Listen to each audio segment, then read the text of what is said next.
Hi மக்களே, வணக்கம். எல்லோரும் எப்படி இருக்கீங்க? நல்லா இருக்கீங்களா? இந்திய பொழுது எப்படி போச்சுன்னு பார்க்கலாம் வாங்க. காலையிலே நம்ம வீட்டு வாசலில் போட்ட கோலம் சூப்பராக இருக்குதா? கோலம் போட்டு வீட்டுக்கு வரும்போது மணி 6:18. ஓகே, நேற்று நைட்டே அடுப்பெல்லாம் கழுவி பிறகு வச்சுருந்தேன். எல்லாம் தூக்கி எடுத்து போட்டுட்டு பால்காரன் வந்திருந்தான். பாலும் வாங்கி வச்சுட்டு டீ போட்டுடலாம் அப்படின்னு சொல்லிட்டு டீ போட ஆரம்பிச்சிட்டேன்.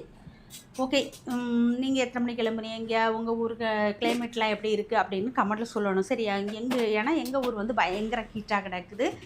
மழை வந்தால் குளம் போல இருக்குது. ஆனால் மழை வரக்கூடிய வாய்ப்பே இல்லை. எப்போவுமே அடுப்பு பக்கத்துலேயே இருக்கிற மாதிரியே ஒரு உணர்வு தான் இருக்குது. ஓகே, நைட்டே வாங்கிட்டு வந்த ஃப்ரூட்ஸ் எல்லாம் இருந்து அதெல்லாம் பேப்பர்லேயே இருந்துச்சு. அதெல்லாம் காலையிலே கழுவி பிறக்கி எடுத்து அங்கே கொண்டு வச்சுட்டு அப்படியே நான் என்னுடைய தினசரி வேலைகளை பார்க்க ஆரம்பிச்சிட்டேன். காலையிலே வந்து நிறைய வேலை உண்டு நமக்கு. நம்ம அவ்வளோத்தையுமே கவர் பண்ணி உங்கள்கிட்டலாம் காமிக்க முடியாது பார்த்தீங்களா?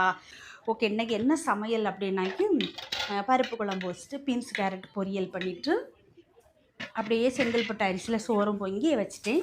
அப்புறம் மத்தியானம் தான் பப்படம் பொரிச்சேன். எங்கள் வீட்டுக்காரங்க மத்தியானம் சாப்பிட வருவேன்னாவளா, சரி சுட சுட பப்படம் பொரிச்சிடலாம் அப்படின்னு சொல்லிட்டு பொரிச்சேன். அப்புறம் மாவரைச்சி வச்சுருந்து இன்றைக்கி செவ்வாய்க்கிழமை பதிலாக நைட்டுக்கு இட்லி வைக்கணும் அப்படின்னு சொல்லிட்டு அப்புறம்க்கு என்ன அப்படின்னாக்கி நம்ம ஜாய்க்கு இருக்கான் பார்த்தீங்களா, அவனுக்கு பயங்கர கொழுப்பு. மீன் கறினா 3 வேளை சாப்பிடுவான், இல்லை கூட ஒரு வேளை கூட சாப்பிடுவான். ஆனால் இந்த பருப்பு சாம்பார் ரசம் இதெல்லாம் வச்சாக்கி அவனுக்கு தொண்டைக்கு கீழே சாப்பாடு போகவே செய்யாது. சாப்பிடவே இல்லை. அவனுக்கு வச்ச சாப்பாடெல்லாம் காக்கா சாப்பிட்டுட்டு இருந்துச்சு.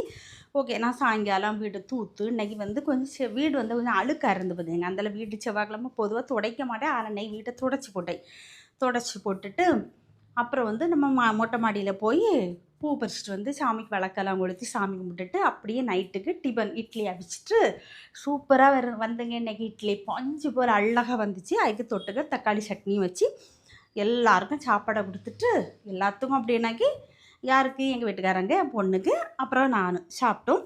அப்புறம் எங்கள் வீட்டு பொழுது வந்து இன்றைக்கி இப்படி தான் போச்சு. உங்கள் வீட்டு பொழுது எப்படி போச்சுன்னு கமெண்டில் சொல்லுங்கள்.